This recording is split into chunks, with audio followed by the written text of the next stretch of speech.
The council chamber stretched so high that clouds formed near its ceiling.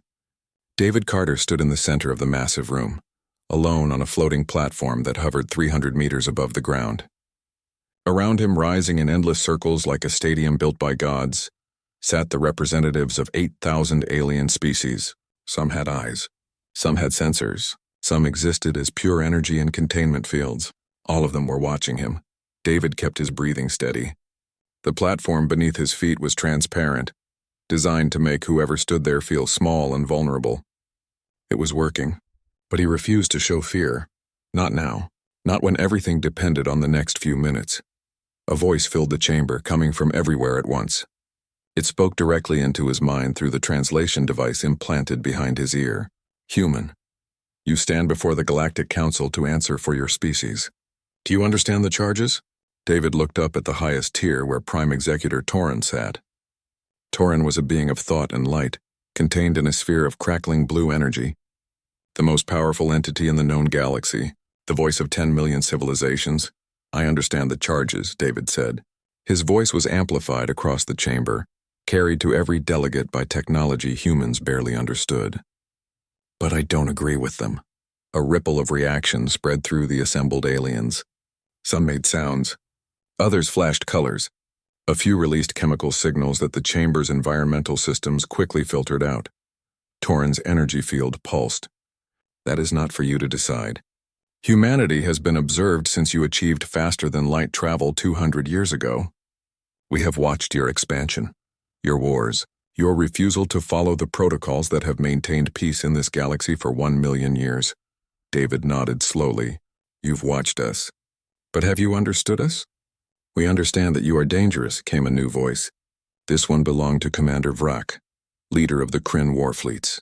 Vrak was a massive creature covered in red armor plating that was actually part of his body. His species had fought wars across 50 systems before joining the Council. You maintain military forces. You colonize worlds without permission. You explore regions we have marked as forbidden. Forbidden by who? David asked. By a council that humanity never agreed to join. You make rules for us without including us in the decision. You were included, Torin said. The blue energy sphere brightened, making David squint. We sent delegations to Earth. We offered you a place in galactic civilization. All you had to do was disarm your military, submit to council authority, and follow our laws. You mean surrender, David said quietly. The chamber fell silent. You offered us slavery dressed up as membership. Every species here gave up their sovereignty to join you. But humans have a saying. We don't negotiate with our hands already tied. A delegate from the lower tiers spoke up. It was Ambassador Alex of the Polonian Sphere, a four-armed being with gentle features. Human Carter, please understand. The Council exists to prevent war. For 1 million years we have maintained peace. But peace requires sacrifice. It requires that all species follow the same rules. Even rules that don't make sense? David gestured around the chamber. You forbid weapons. You forbid military research. You've made the entire galaxy soft and dependent on the Council for protection. But protected from what? You've had 1 million years of peace because you had nothing to challenge you. Not because your system works. Careful, human. Vrak's voice was a low growl. You speak of things you do not understand. I understand perfectly, David said. He reached into his pocket slowly, making sure everyone could see the movement. He pulled out a small data device. This contains records from our deep space probes, scans of regions beyond your borders. We found something out there. Something you should have found centuries ago if you were actually exploring instead of sitting comfortable in your perfect peace. He activated the device. A hologram appeared above his platform, visible to everyone in the chamber. It showed a section of space at the galaxy's edge. Dark regions where stars should have been, quantum readings that made no sense. We call them the void zones, David explained. 17 sectors where space itself is wrong, where our instruments detect something that shouldn't exist. We tried to report this to your border stations. They ignored us. Said we were fear-mongering, trying to justify our military buildup. Torin's energy field flickered. We are aware of minor anomalies at the rim. They have been investigated and deemed harmless. Harmless. David laughed, but there was no humor in it. We sent 3 probes into those zones. They stopped transmitting after crossing the boundary. Not because they broke down, because something erased them from existence. We detected the same signatures in your own historical archives. From 50 million years ago, right before a period you call the Great Silence when half the galaxy went dark for 1,000 years. The chamber erupted in noise. Delegates arguing, questioning, demanding answers. David waited for it to die down. When silence returned, Torin spoke again. Even if what you say is true, it changes nothing. You have violated our laws. The Council has voted. 8,312 species voted to remove humanity from galactic space. Only 47 abstained. The verdict is final. You're making a mistake, David said. The mistake was allowing your species to expand unchecked for 200 years, Vrack snarled. We should have caged you the moment you left your solar system. David turned to face Vrack directly. You wanted us gone because we asked questions you couldn't answer. Because we refuse to pretend the universe is safe just because you've been lucky for 1,000,000 years. But most of all, you wanted us gone because deep down you know we're right. Your perfect peace is an illusion. Silence. Torin's voice boomed through the chamber. David Carter, representing humanity, the sentence is pronounced. All human vessels must return to your solar system within 60 days. A barrier will be placed around your star. You will have no contact with the galactic community. Any attempt to leave your system will be met with force. This is the will of the Council. David stood silent for a long moment. Then he smiled. It was not a happy smile. When you realize what's coming, he said quietly, we'll be waiting behind that barrier. But remember this moment. Remember that we tried to warn you. And remember that you chose to face what's out there without us. Energy beings appeared around his platform, the Council's security force. They began to escort him toward the exit portal. As David passed the Kryn delegation, Vrack leaned forward. Your species has a reputation for arrogance, the war commander said. But even you cannot threaten the Council. David stopped and looked back at Vrack. I'm not threatening you. I'm trying to save you. There's a difference. You'll understand soon enough. The portal swallowed him and David Carter vanished from the Council chamber. Behind him, the delegates began to celebrate. Humanity was contained. The dangerous species was locked away. The galaxy was safe again. But in the highest tier, Prime Executor Torin did not celebrate. It reviewed the data David had shown them. The void zones, the historical records, the warning signs that had been ignored for decades. For the first time in its 1,000-year existence, Torin felt something it had not experienced before. A cold certainty that perhaps, just perhaps, they had made a terrible mistake. The barrier went up around Earth's solar system exactly 60 days after the Council's verdict. It was a wall of pure energy, invisible to the naked eye but impenetrable to any known technology. From the outside, the solar system simply vanished from all sensors and communication networks. Earth and her colonies were alone. Inside the barrier, humanity got to work. Commander Jessica Price stood in the control room of Titan Station, humanity's largest military facility orbiting Saturn's moon. Around her, dozens of officers monitored construction projects scattered across the solar system. Shipyards, weapons facilities, research stations. Everything that the Galactic Council had forbidden humanity to build. Status report, Jessica said, her eyes scanning the holographic displays. The barrier is holding stable, reported Lieutenant Torres from the sensor station. No fluctuations. No weak points. We're completely cut off. Good. Jessica pulled up a different display showing hundreds of spacecraft in various stages of construction. How long until the fleet is ready? 6 months for the first wave, Torres replied. 18 months for full deployment. But Commander, even with everything we're building, we're still just one species. The Council has 8,000 civilizations backing them.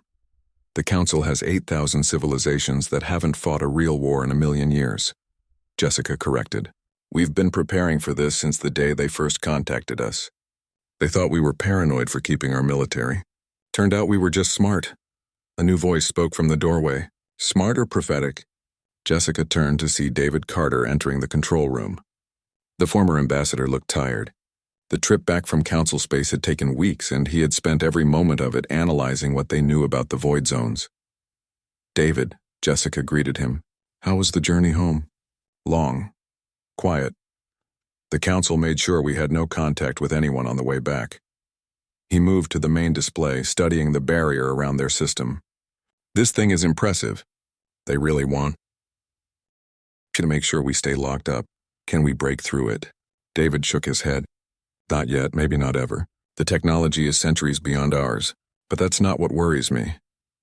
He pulled up the data he had shown the council, the scans of the void zones. I've been running analysis on these readings. The zones are growing, slowly but steadily. Whatever is out there is spreading. Jessica felt a chill run down her spine. How long do we have? 8 months, maybe 10, before the zones reach inhabited council space. After that, it depends on how fast this thing moves and what it actually is. And the council? They don't believe it's a threat. Or they don't want to believe it. David's jaw tightened. Torn said they investigated the anomalies, called them harmless. But I accessed some old files before we left. 50 million years ago, something happened at the galaxy's edge. Whole civilizations went silent. The records are fragmentary, but the survivors called it the Devourer event. Devourers. Jessica tested the word. What did they devour? Everything. Matter, energy, even space itself. The accounts describe entities that existed partially outside normal reality. Conventional weapons were useless against them. It took a coalition of 1,000 species to drive them back into deep space, but they didn't destroy them. They couldn't. The best they could do was push them beyond the rim and hope. They never came back. David looked at Jessica. We have to assume they're back. And this time, the galaxy has no one who remembers how to fight. Jessica was quiet for a moment, thinking. Then she activated the command channel. All department heads priority meeting in 1 hour. We're changing our construction priorities. Torres looked up from his station. Commander, if David is right, we're not building a fleet to break free from our prison. We're building a fleet to save the galaxy from something it doesn't know is coming. That changes everything. Across the solar system, humanity's industrial machine shifted into a higher gear. Shipyards doubled their schedules. Scientists worked around the clock on new weapons theories. Every human colony contributed resources and personnel to the effort. Meanwhile, beyond the barrier, the Galactic Council continued its normal operations. Trade agreements were signed. Disputes were mediated. The removal of humanity was barely discussed anymore. They had been dealt with. The galaxy moved on. But on the frontier world, strange things began to happen. Captain Lyra commanded the border station Watchpoint 7, monitoring the edge of council space in the outer reaches. Her species, the Hexians, had excellent sensory capabilities. She could detect quantum fluctuations that most sensors missed. For 3 days, she had been tracking an anomaly. It started as a minor reading, barely worth noting. But it was growing, and it was moving toward populated space. She sent a report to Council Central. 2 days later, she received a response marked as low priority.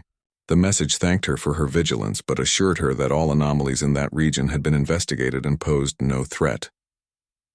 Lyra stared at the message in disbelief. The readings she was seeing now were 10 times stronger than when she first reported them. This was not nothing. She sent another report, this time marked urgent. No response. On the 4th day, her sensors detected something new. A ship had entered the anomaly zone.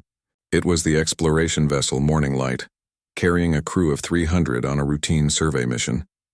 Lyra tried to contact them. Morning Light, this is Watchpoint 7.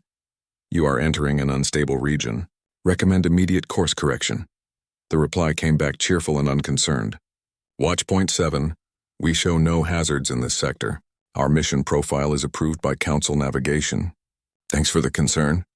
Lyra watched helplessly as the Morning Light crossed into the anomaly zone. For 10 minutes, everything seemed normal. Then the ship's signal began to distort. The quantum readings went wild. And suddenly, the Morning Light simply stopped transmitting. Not a distress call. Not a malfunction. The ship just ceased to exist on every sensor Lyra had. She sent an emergency distress signal to Council Central, breaking protocol by using the crisis channel. This time they responded immediately, but not with help. Instead, she received a reprimand for misusing emergency systems and a reminder that unauthorized alarms could cause panic. Lyra sat in her station, staring at the empty space where a ship full of people had been moments before. The anomaly was still there, and it was still growing, and the council was ignoring it. She made a decision that would have gotten her arrested if anyone had known. She accessed the classified archives, looking for any mention of the human warnings about void zones. When she found David Carter's presentation to the council, she copied it to a secure drive. Then she did something even more forbidden. She composed a message and encrypted it using an old protocol that most people had forgotten existed. It was designed for emergency contact with quarantined species. The message was simple. You were right. It's here. They won't listen. If you can receive this, humanity, we need your help. She sent the message toward the barrier around Earth's solar system, knowing it probably would not get through, knowing she had just committed treason against the Council, but also knowing that 300 people had just died, and no one seemed to care. Inside the barrier, in a deep space listening post that officially did not exist, a human operator named Felix suddenly sat up straight.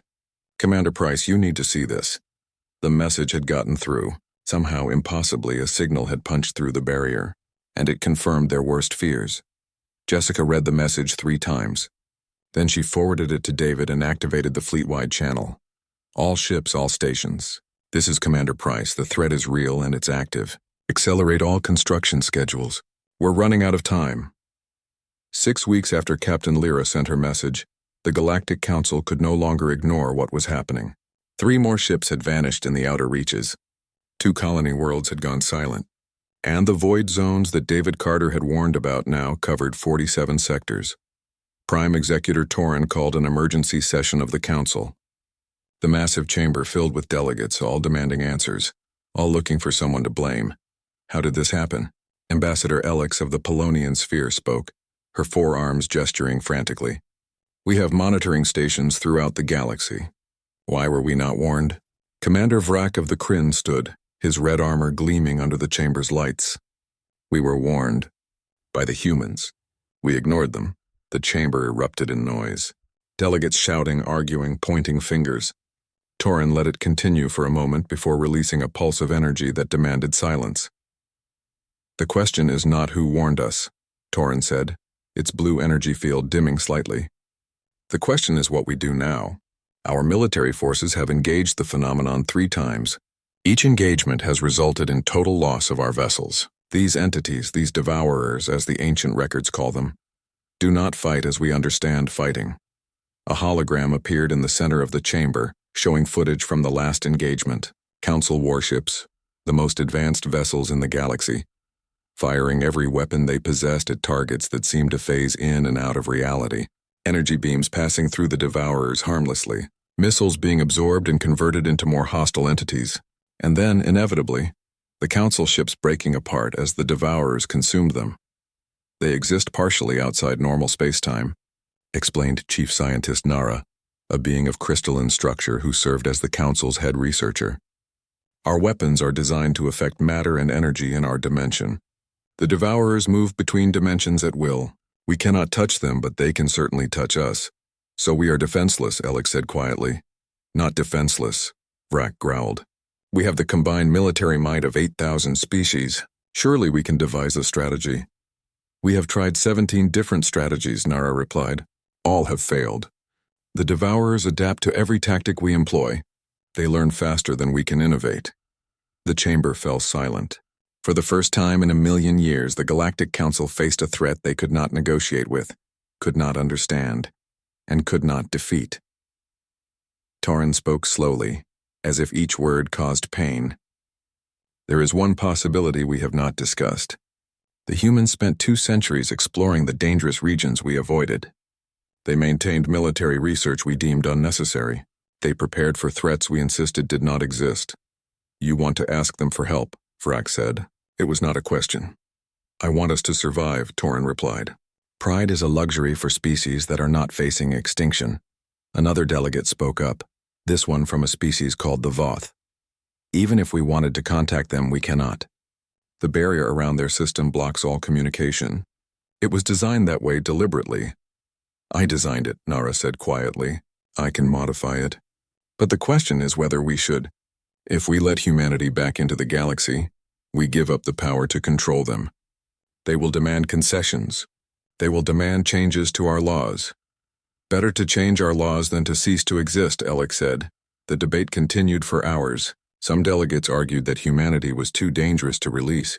Others insisted that the devourer threat was overblown, that the Council's scientists would find a solution soon. But as reports continued to flood in of more losses, more systems going. Dark, the tide slowly turned. Finally, a vote was called. Should the Council contact humanity and request their assistance? The result was close. 4,217 in favor, 3,943 opposed. By the slimmest margin in the Council's history, humanity would be contacted. Torin itself volunteered to make the transmission. It was only fitting that the entity who had pronounced their banishment should now ask for their return. Nara worked for 3 days to modify the barrier field to allow a single tight beam transmission through. When it was ready, Torin composed its message carefully. Every word mattered. Every phrase could determine whether humanity would help or whether they would watch the galaxy burn. Ambassador David Carter of Earth, Torin began. This is Prime Executor Torin of the Galactic Council. I am transmitting on emergency priority. The threat you warned us about has manifested. The Devourers are real. They are spreading. Our forces cannot stop them. We have lost 17 systems in the past month. Billions of lives. Torin paused, its energy field flickering with what might have been emotion. We were wrong to banish your species. We were wrong to ignore your warnings. We were wrong to believe that our million years of peace meant we were safe. You tried to tell us. We did not listen. Another pause. The Galactic Council formally requests Earth's assistance in defending against this threat. In return, we offer full reinstatement, a permanent seat on the High Council, and access to all our technology and resources. We will lift the barrier. We will grant you the autonomy you requested. Whatever you require, we will provide. Inside the barrier, the message was received at Titan Station. Commander Jessica Price listened to it 3 times before calling David to the command center. Well, she said after he finished listening, they want our help. David stared at the display showing Torin's message. His expression was unreadable. They want us to save them after they tried to cage us. What do we do? That's not my decision alone. David activated the global communication system, broadcasting to every human settlement in the solar system. This is David Carter. By now you've all heard what's happening beyond our barrier.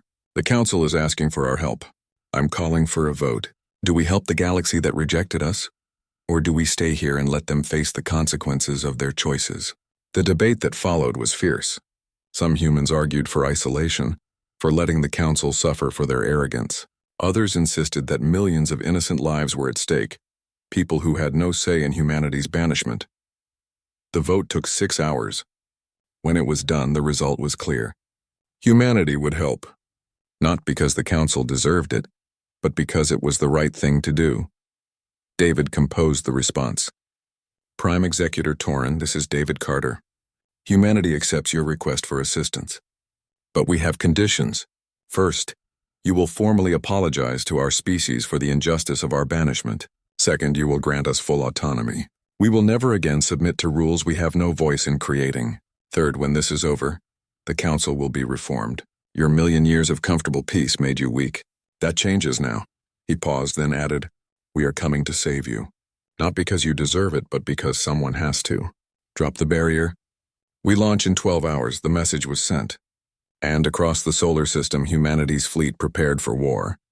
300 warships carrying weapons the Council had forbidden, crewed by soldiers who had trained for battles the Council insisted would never happen, led by commanders who understood something the galaxy had forgotten.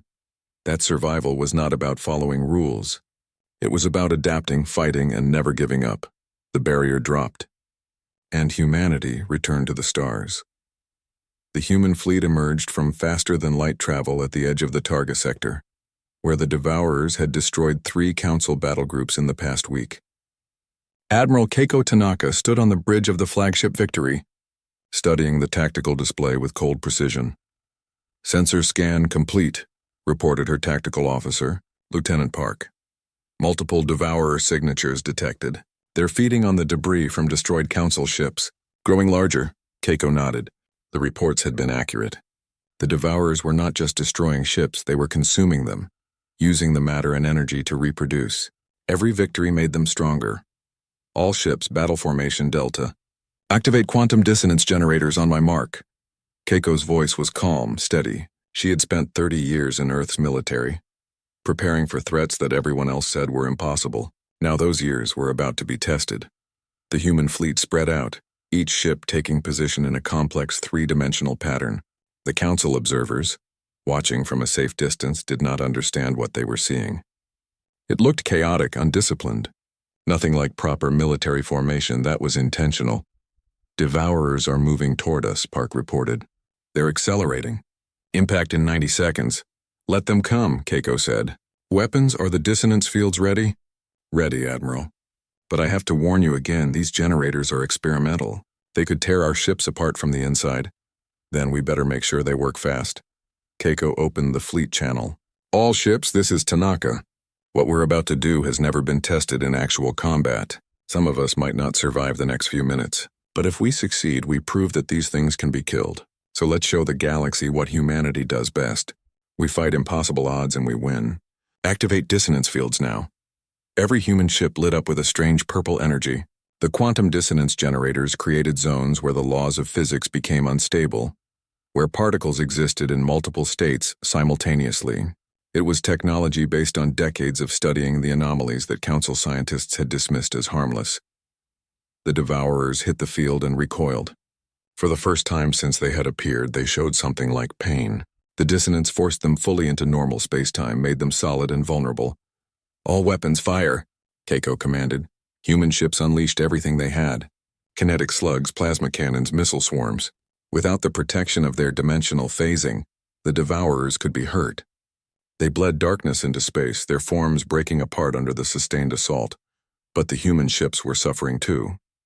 The dissonance generators were tearing at their own vessels, creating structural stress that made hulls groan and shields flicker. The cruiser Defiant broke apart, its generator overloading in a cascade of purple light. 200 crew members died in seconds. Defiant is gone, Park reported, his voice tight. I see it. Keiko forced herself to stay focused. Redirect Defiant's field coverage to the Valor. Don't let that hole in our formation grow. The battle continued for 18 minutes. 18 minutes of controlled chaos, of ships pushing themselves beyond their design limits, of crews working with the precision of surgical teams, while everything around them tried to tear itself apart. When it was over, the Devourers in the sector were destroyed, but the human fleet had lost 7 ships and taken heavy damage across the board. Keiko looked at the casualty reports. 843 dead, thousands more wounded. The price of victory. A transmission came through from the Council observer ship. It was Commander Vrak, the Kryn war leader who had argued so strongly for humanity's banishment. His voice was different now, lacking its usual aggression. Admiral Tanaka, your tactics were successful. We observed everything. The quantum dissonance appears to be effective against the Devourer entities. It works, Keiko confirmed, but it costs. We lost good people today. You won a battle that we believed was impossible to win. That is worth celebrating. We'll celebrate when the war is over. Keiko pulled up a star map showing the spread of Devourer activity. This was one small group. There are hundreds more scattered across the outer reaches, and our intelligence suggests this is just the vanguard. Vrak was silent for a moment. The vanguard. You mean there are more coming? Many more. The main swarm is still beyond the rim, but it's moving this way. We have maybe 2 months before it arrives. 2 months to stop the scouts and prepare for the real fight. Another transmission joined the channel. This time it was Prime Executor Torin. Admiral Tanaka, the Council has reviewed your battle tactics. We request that you share the quantum dissonance technology with our military forces. Keiko smiled grimly. We'll share everything. But your ships were not built for this kind of warfare. They are exploration vessels with weapons added as an afterthought. Against a conventional enemy, they would be adequate. Against the Devourers, they're targets. What do you suggest? A joint force. Human ships and tactics supported by Council numbers and resources. We teach your crews how to fight in ways you've forgotten. In return, you provide the industrial capacity we need to build more ships faster. Torin considered this. You are asking us to militarize the entire galaxy, to abandon 1,000,000 years of peace-focused development. I'm asking you to survive. Peace is wonderful when the universe cooperates. Right now, the universe is trying to kill you. You can either adapt or die. The transmission was silent for a long moment. Then Torin spoke again, its energy field pulsing with what might have been resignation. Very well. The Council authorizes full cooperation. Send us your specifications. We will begin production immediately. Over the next 3 weeks, the galaxy transformed. Human engineers worked alongside alien scientists. designing new ship classes that combined Council manufacturing efficiency with human weapons technology. Training facilities were established on dozens of worlds, where human combat instructors taught tactics that had been developed in Earth's long history of warfare. Not everyone was happy with the changes. Some Council species protested the militarization. Others resented taking orders from the species they had banished. There were incidents, arguments, even a few violent confrontations, but the Devourers did not care about politics or hurt feelings. They continued to spread, consuming everything in their path. And slowly, very slowly, the galaxy learned to fight back. Captain Rivera commanded a mixed task force, 3 human frigates working alongside 5 Council cruisers. They engaged a Devourer group in the Polonian home sector, using the new combined tactics.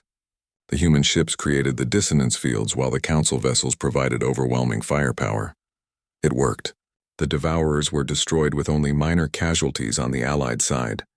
Similar victories happened across the frontier. Human-led forces pushed the Devourers back sector by sector. The initial panic began to fade, replaced by cautious optimism. But David Carter, now serving as humanity's liaison to the Council, was not optimistic. He stood in the Council chamber addressing the assembled delegates with grim news. "You're celebrating too early," he told them. "These victories are against scout forces. The main swarm is still coming. Our long-range sensors detected it yesterday. It is a cloud of Devourers 50 light-years across, thousands of entities, maybe tens of thousands, and it will reach Centrum Prime in 8 weeks. The chamber fell silent. 8 weeks, Alex repeated. Can we evacuate? We're working on evacuation plans for the core worlds, David confirmed. But understand, if the swarm reaches Centrum Prime, the heart of galactic civilization will be destroyed. Everything you've built for 1,000,000 years gone, Vrack stood. Then we make our stand at Centrum Prime. Every ship, every weapon, every soldier we have. We hold the line or we die trying.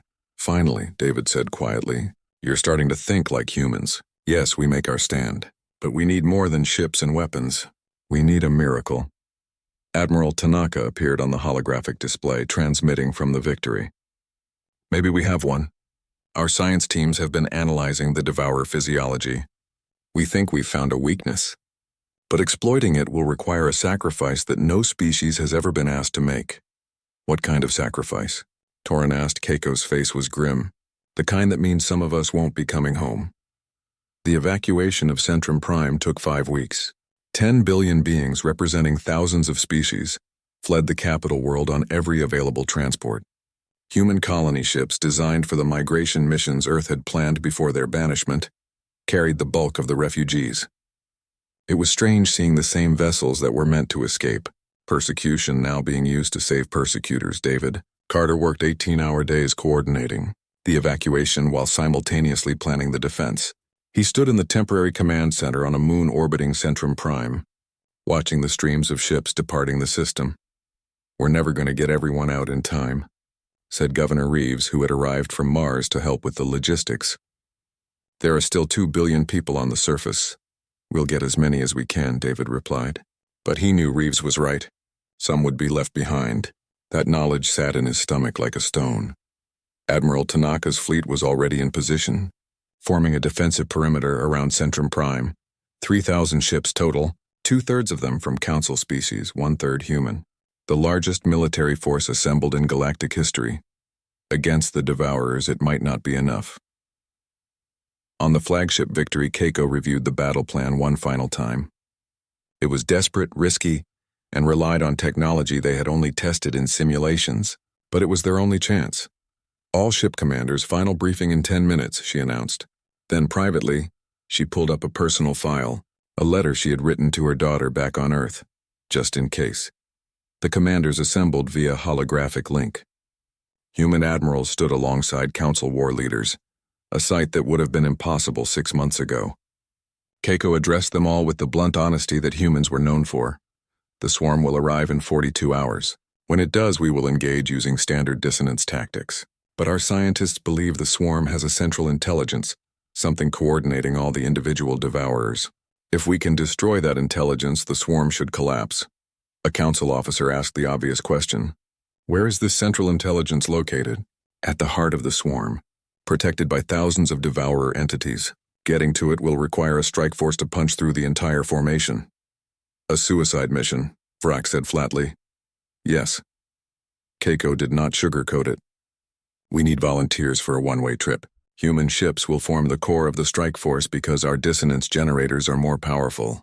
But we need council vessels to provide support. I won't order anyone to do this. I'm asking. Silence filled the channel. Then one by one, volunteers began to speak up. Human captains who had fought the Devourers from the beginning. Council commanders who had lost friends and worlds to the swarm. Warriors from species who had not seen battle in millennia, but remembered the old ways. By the end of the briefing, Keiko had more volunteers than she could use. 700 ships, their crews accepting that they would not survive the battle.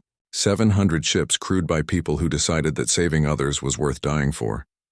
The next 40 hours passed in a blur of final preparations. Engineers checked weapon systems one last time. Medical staff prepared for the inevitable casualties. Families sent messages to loved ones, saying things that had gone unsaid for too long. And then the Devourers arrived. The swarm emerged from faster-than-light travel at the edge of the system, a darkness so profound it seemed to swallow the stars themselves. Sensors showed thousands of individual signatures, all moving with coordinated purpose toward Centrum Prime. All ships, battle stations, Keiko commanded. Dissonance fields at maximum. Remember your training. We hold for as long as we can. The Devourers hit the defensive line like a tidal wave hitting a wall of sand. But this time humanity had taught the galaxy how to build strong walls. The combined fleet fought with tactics refined over dozens of engagements, using dissonance fields to force the Devourers into normal space where conventional weapons could harm them. Ships were lost. The cruiser Mumbai exploded when its reactor was breached. The Council dreadnought Starhope took critical damage and had to retreat. But the line held. Strike Force, you are go for insertion, Keiko transmitted. May whatever gods you believe in watch over you. 700 ships broke from the main formation and accelerated toward the swarm's heart. They moved in a wedge formation, dissonance fields overlapping to create a tunnel through the Devourer mass. Captain Lee commanded the destroyer Cerberus, flying point position. Her screens showed Devourers on all sides pressing against the dissonance field trying to break through. Keep that field stable, she shouted to her crew. We lose cohesion, we lose everything. Behind her, ships were dying. The frigate Determined took too much damage and fell out of formation, consumed in seconds. The Council cruiser Farseeker's dissonance generator failed, and the ship broke apart under the quantum stress. But the strike force pushed forward, deeper into the swarm, closer to the heart. On Centrum Prime's moon, David watched the battle on the tactical displays. He could see the strike force burrowing into the swarm like a knife into flesh. He could also see how many ships they were losing. Come on, he whispered. Just a little further. The strike force reached the swarm's center. There, protected by layers of Devourer entities, was something different. A massive structure that existed in multiple dimensions simultaneously. The Central Intelligence, all ships, fire everything, Keiko commanded from the Victory, which had joined the strike force for this final push. 700 ships unleashed every weapon they had. Nuclear weapons, antimatter warheads, quantum cascade bombs. The combined firepower of dozens of species all focused on a single target. The Central Intelligence shattered, and across the battlefield every Devourer entity suddenly stopped moving. They hung in space for a moment, no longer coordinated, no longer unified. Then they began to dissipate, breaking apart into quantum foam and vanishing. Target destroyed, reported Lieutenant Park, his voice shaking with exhaustion and relief. The swarm is collapsing. A cheer went up across the fleet. Ships that had been fighting for their lives moments ago now watched as their enemy simply ceased to exist. The threat that had consumed billions and destroyed hundreds of worlds was gone. But the cost had been terrible. Of the 700 ships in the strike force, only 83 survived. Thousands of crew members had died to deliver the killing blow. Keiko sat in her command chair staring at the casualty reports. So many names, so many people who would never go home. Captain Lee, Commander Hassan, Captain Rivera, who had rammed his ship into a Devourer cluster to clear a path for others. Heroes, all of them. 3 months later, the Grand Spiral Chamber was filled once more. But the atmosphere was different now. There was no arrogance, no assumption of superiority. The galaxy had been humbled. Prime Executor Torin addressed the assembly. We called this meeting to formalize a new era. The Galactic Council has existed for 1,000,000 years, maintaining peace through law and cooperation. That era has ended. We now understand that peace must be defended, that safety requires strength. A new tier had been added to the chamber at the same level as Torin itself. Admiral Tanaka stood there representing the newly formed Galactic Defense Force. Around her stood officers from dozens of species, all wearing the same uniform. Human and alien working together. Humanity has been given command of galactic security, Torin continued, not as a punishment to us but as a recognition of their capabilities. They will train our forces, command our defenses, and ensure that we are never again caught unprepared. David Carter stepped forward. We don't want your worship. We don't want monuments or praise. We want partnership. The universe is dangerous. It doesn't care about your laws or your peace or your feelings. It will kill you if you let it. Humans learned that lesson over millions of years of evolution. Now we share that lesson with you.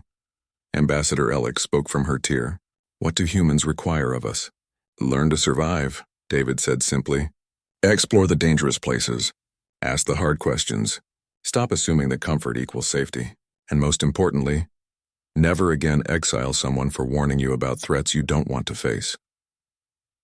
A monument was erected on Centrum Prime in the months that followed. It listed every name of every person who died defending the galaxy. Human and alien names together, showing that courage and sacrifice transcended species. At the base of the monument, an inscription in every known language. They were banished for being dangerous. They returned because they were needed. They stayed because they chose to. On Earth, life slowly returned to normal, but children now looked up at the stars with pride, knowing that humans had saved the galaxy. Knowing that when the universe tried to destroy civilization, humanity had stood firm and said no. Admiral Tanaka stood on the observation deck of the Victory, looking out at the stars. Her ship was heading to the galactic rim, where human-led research teams were studying the Devourer remains, trying to understand them, preparing for the possibility that others might come, because humans knew something that the galaxy was still learning. The universe would always have threats. There would always be dangers lurking in the dark places, and someone had to stand watch that someone was humanity, not because they were chosen, but because they were ready. The exile was over. The partnership had begun, and the galaxy would never be the same. Retry Claude can make mistakes. Please double-check responses. Sonnet 5.5